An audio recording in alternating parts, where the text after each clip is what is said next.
नमस्कार। यहाँ उपस्थित साटम साहब, अल्ताफ जी, मंच पे बैठे हुए सभी भाई और बहनों, अभी इतना बोलने के बाद मुझे बोलने की जरूरत है कि मुझे मालूम नहीं, और आप तो जानते हैं कि मोदी जी को हमें तीसरी बार पंतप्रधान करना है। ये मेरे से ज्यादा आप जानते हैं, मेरे पास आप ही बुक लेके आते हैं ये करो करके, तो और ज्यादा बताने की जरूरत नहीं है।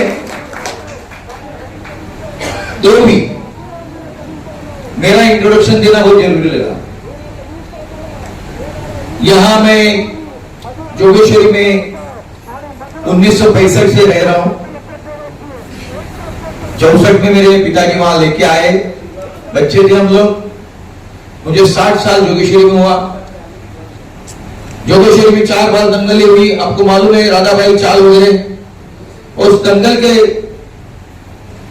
वक्त जो हम लोग ने काम किया था, वहां शिवसेना का उम्मीदवार कभी जीत के नहीं आता था, तो उस जगह 4 बार डिफिसिट होने के बाद, पराभूत होने के बाद 5वीं बार मुझे शिवसेना प्रमुख जी ने टिकट दी और मैं वहां से शिवसेना का कैंडिडेट करके खड़ा रहा। बंबई के भारी वोटों से 10,128 वोटों से मैं कभी जीत के आया, जोगेश्वरी जैसे इलाके से। जिस जोगेश्वरी में कोई आना नहीं चाहता था, जिस जोगेश्वरी को दंगलग्रस्त जोगेश्वरी कहते थे, ऐसे जोगेश्वरी को मैंने 92 से काम करना शुरू कर दिया। बिल्डर भी वहां आते नहीं थे, दुकानदार को छोड़ो, गुफा के ऊपर हमारी मांगकर जोगेश्वरी गुफा है, वहां थोड़ी सी दुकानदार थी। महाकाली में जाने का तो अंदर ही घूम के जाना पड़ता था, न जोगेश्वरी विक्रोली लिंक रोड था, न कोई रोड नहीं थी। तो इसी प्रकार से 92 में चुन के आने के बाद, 10,000 से चुन के आने के बाद वापिस में दूसरी बार 13,000 से चुन के आया, तीसरी बार में 15,000 से चुन के आया और चौथी बार 18,000 से चुन के आया। मुंबई के काम करते करते स्टैंडिंग कमेटी मैंने ली। मुंबई को पानी ज्यादा लाने के लिए 900 दशमलव लीटर मैंने प्रयास किया, तब हमें पानी 90 लीटर मिलता था। मेरे प्रयास से 900 दशमलव लीटर पानी आने से आप लोगों को अभी 135 लीटर पानी हर एक को दिया जाता है।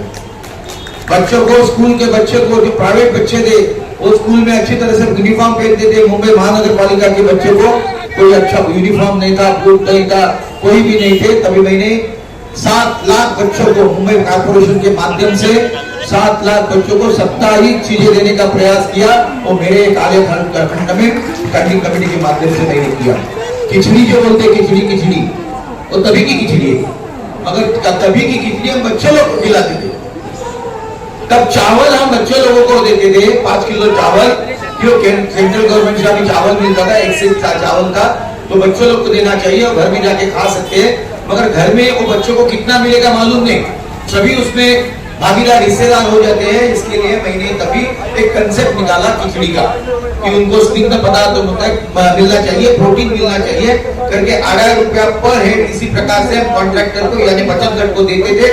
और तभी मैंने खिचड़ी का प्रयास किया, तभी से रविंद्र वाइकर ने वो खिचड़ी लाई थी। अभी ये खिचड़ी जो अलग बन गई, मुझे मालूम नहीं था कि ऐसा सिलसिला इधर तक आएगा।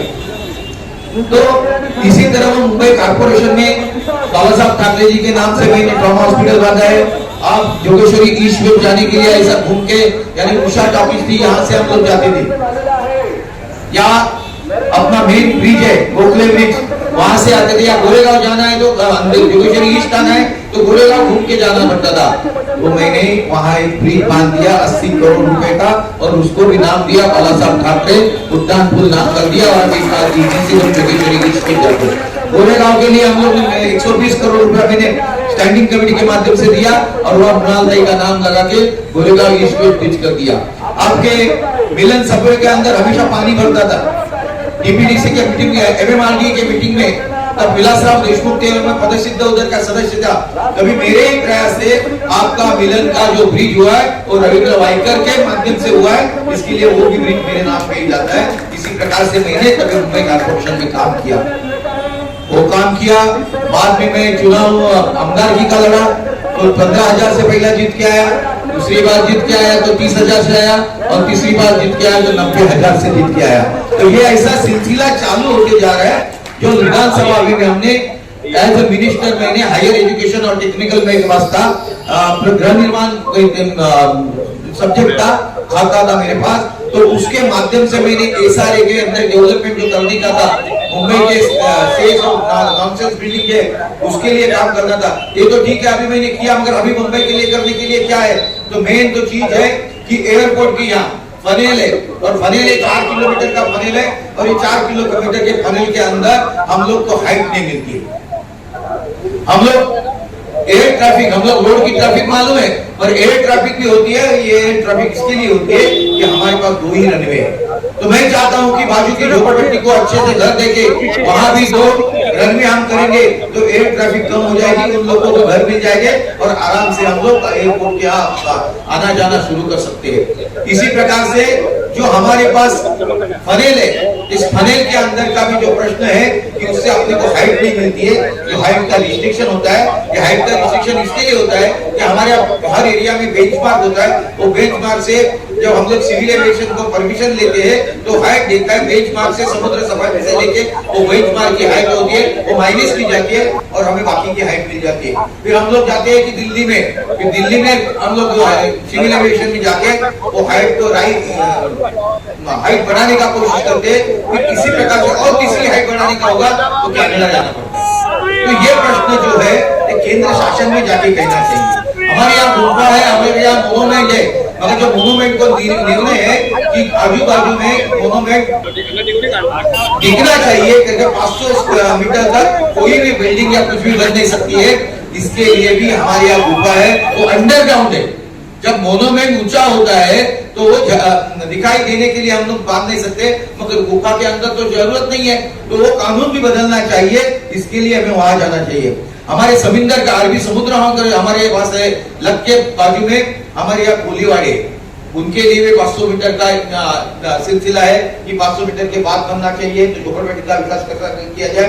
तो ये प्रश्न सब जो है वो हमें छुड़ाना है उधर जाके। और बहुत सारे प्रश्न हैं, तो वहां जाके हमें छुड़ाना है और इसके लिए आपका साथ चाहिए। मोदी जी ने जो 10 साल में जो काम किया है, एक युग पुरुष ही हमें मिला है, तो उसको आगे बढ़ाने के लिए आपका वोट हमें चाहिए। आपका वोट मुझे 20 तारीख को मिलने के बाद वो वोट के माध्यम से हम मोदी जी को चुन के लिए देंगे, यानी हमारे प्रधान वापिस मोदी जी होंगे। इसके लिए आपका आशीर्वाद देंगे। आप आशीर्वाद देंगे तो मैं वहां जाऊंगा और आप आशीर्वाद देंगे, ऐसी को आशीर्वाद देंगे कि नहीं? 100% चुन के भारी को से आना चाहिए। 4 साल के अंदर मैं भी खासा था जिसमें आपका हक है, आपके है वहां ये मेरा हाथ का है या जो किसी में वहां की अभी मैंने जो सिस्टम देखा मालूम का कमीशन और एमएलए की बात की किसी से में जो हिंदुस्तान का हाउस है उसमें एक बड़ा नेता जाना होते। जब गवर्नमेंट देश से लोग आए हैं, विद्वान लोग चुन के आए हैं, वहां रविंद्र वाइकर 25 साल यहाँ एक लोग के में भी 20 साल नगर सेवक और 15 साल ने 25 साल का क्वालिफिकेशन, ये मेरे ज्ञान के है। एक और हिंदुस्तान का मोदी जी है, तो उसके लिए जाना जरूरी है। और बाकी के क्या करेंगे हम लोग क्या करेंगे, क्या करते हैं चुन के करने वाले क्या एक्सपीरियंस कम किया जाता है, एजुकेशन कम किया जाता है, काम कम किया जाता है, कम्युनिकेशन कम किया जाता है। अब हम अपना करियर के एग्जाम को कम किया जाता है। और ये कहा है अपने पेपर में लिखा है कि आतंकवादी के साथ आतंकवादी की जरूरत पड़ती है चुन के आने के लिए सेम इसके लिए। ये ऐसे लोग हमें फिर नहीं देखना चाहिए। और मोदी जी को पंतप्रधान के लिए आप सबसे आशीर्वाद मांगने के लिए आया है। आप हमारे जैसे यहाँ उपस्थित हुए और मुझे आशीर्वाद देंगे, इसी प्रकार की आशा करते हैं। मैं मेरे दोस्तों को धन्यवाद।